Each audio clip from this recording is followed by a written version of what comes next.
पिताजी जल्दी चलिए, वरना मैं आज स्कूल में देरी से पहुंचूंगा। मेरी टीचर बहुत गुस्सा करती है। हाँ हाँ बेटा, अभी चलते हैं, बस 2 मिनट रुको। तभी रमेश की पत्नी कमरे से बाहर आती है और रमेश से कहती है, सुनिए जी, आज शाम को आप ऑफिस से जरा जल्दी घर आ जाइएगा। याद है ना, आज आपको मुझे शॉपिंग कराने के लिए लेकर जाना है। अरे भाग्यवान, इस महीने हाथ जरा तंग है। मेरी मानो तो शॉपिंग का विचार कुछ दिनों के लिए अपने दिमाग से निकाल ही दो। मैं तुम्हें अगले महीने पक्का शॉपिंग कराने ले जाऊंगा। अभी मुझे चलना चाहिए, वरना राजू को स्कूल पहुंचने में देर हो जाएगी। देखिए जी, अब आपके ये बहाने पुराने हो चुके हैं। मैं कुछ नहीं जानती। आज शाम को मुझे शॉपिंग करने जाना है, मतलब जाना है। आगे आपकी मर्जी। अच्छा ठीक है भाग्यवान, अब तुम पूरा घर सर पर मत उठाओ, मैं कुछ करता हूँ। इतना कहकर रमेश अपने बेटे राजू को लेकर वहां से चला जाता है। घर से निकलने के लिए रमेश जैसे ही अपनी मोटरसाइकिल शुरू करता है, तभी उसकी माँ उसे आवाज देकर कहती है, अरे रमेश, आज शाम को मुझे कुछ पैसे दे देना। याद है ना, मैंने तुझसे कहा था कि मुझे मंदिर में चढ़ावा चढ़ाना है। अरे माँ, मेरी तनख्वाह आने में अभी 10 दिन बचे हैं, अभी मेरे पास बिल्कुल पैसे नहीं है। हाँ, मेरी तनख्वाह मिलते ही मैं तुम्हें पैसे दे दूंगा। रमेश की माँ चिढ़कर कहती है, अरे तेरा दिमाग तो खराब नहीं हो गया? मैंने तेरे भरोसे मंदिर के पुजारी जी से वादा कर दिया है और तू कह रहा है कि पैसे नहीं है। अब मैं पुजारी जी को क्या जवाब दूंगी? तुझे तो मेरी इज्जत की भी कुछ परवाह नहीं है। अच्छा ठीक है माँ, अब तुम गुस्सा मत करो, मैं शाम तक कुछ इंतजाम करता हूँ। इतना कहकर रमेश वहां से चला जाता है। फिर दोपहर को जब रमेश अपने दफ्तर में बैठा होता है, तब उसे अपनी पत्नी और माँ की बातें याद आती है। रमेश अपने दफ्तर के एक साथी मोहन से कुछ रुपए उधार मांगता है। अरे भाई मोहन, मेरा एक छोटा सा काम कर दो, मुझे कुछ रुपयों की सख्त जरूरत है। मुझे कुछ दिनों के लिए क्या तुम रुपए उधार दे सकते हो? अरे रमेश भाई, मैं तुम्हें पैसे उधार तो दे सकता हूँ, लेकिन मुझे वक्त पर पैसे लौटा देना। वैसे भी मेरा मानना है कि दोस्ती यारी में कभी पैसों का व्यवहार नहीं करना चाहिए। ये कहावत तो तुमने सुनी ही होगी कि उधार प्रेम की कैंची है। मैं नहीं चाहता कि पैसों को लेकर हमारा रिश्ता खराब हो। अरे मोहन, तुम बिल्कुल चिंता मत करो, मैं तुम्हारे पैसे वक्त पर लौटा दूंगा। फिर मोहन रमेश को पैसे दे देता है।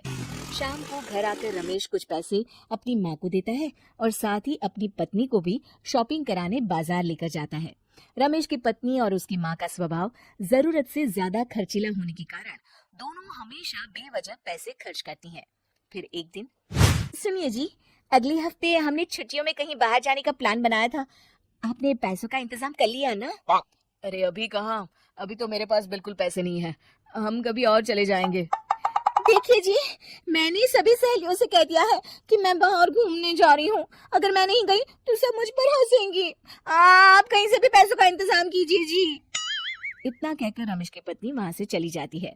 वहीं दूसरी तरफ रमेश की माँ भी तीर्थ यात्रा जाने की जिद करती है और रमेश से पैसे मांगती है।